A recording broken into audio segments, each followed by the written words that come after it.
What if I told you that the most powerful companies in the world were not destroyed by war, not by economic crisis, but by their own decisions? History shows us something shocking. The higher a company rises, the more invisible its weaknesses become. When a brand dominates the market, it starts believing it is untouchable. Investors trust it, customers rely on it, competitors fear it. But power creates comfort, and comfort slowly kills urgency. At their peak, these companies looked permanent. Analysts praised them, media celebrated them, employees felt secure, and then suddenly they collapsed. This is not just business history. This is a warning. Welcome to the Business Archive, where we study power before it disappears. Every business empire begins with a bold idea. Not money, not power, just an idea that solves a real problem better than anyone else. The founders take risks. They work when others sleep.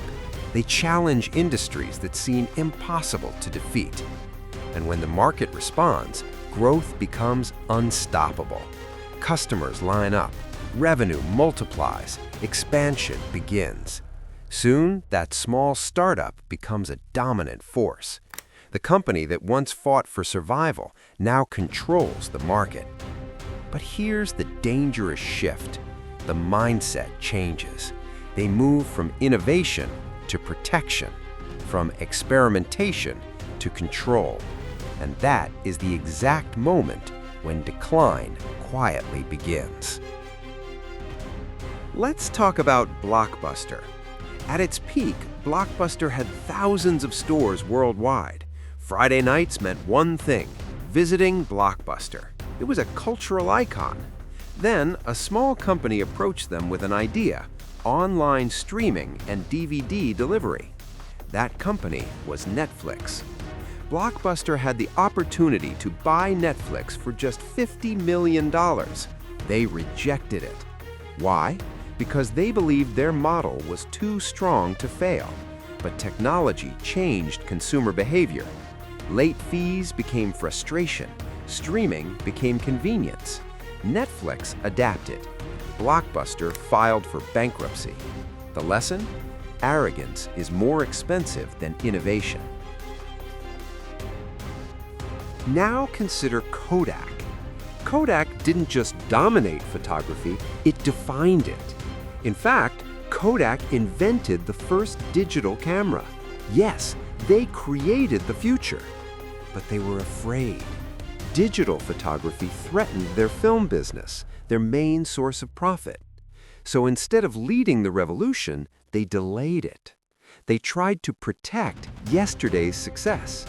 Meanwhile, competitors embraced digital technology fully, and slowly, Kodak became irrelevant.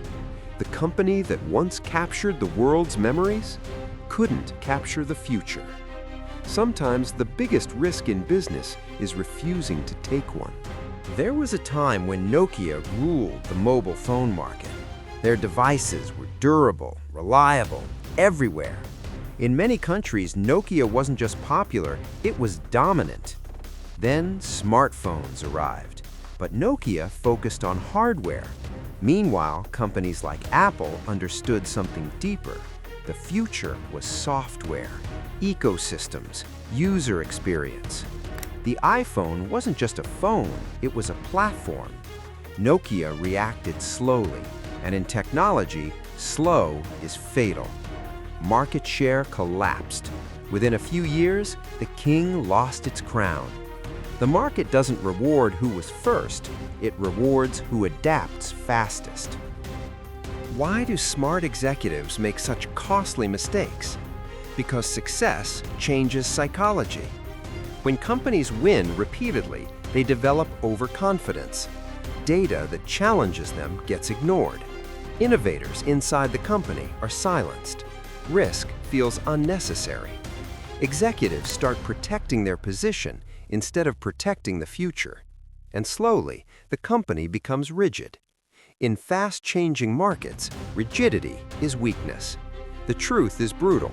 Many empires don't fail because they lack intelligence. They fail because they lose humility. If you study business history carefully, you'll see a pattern.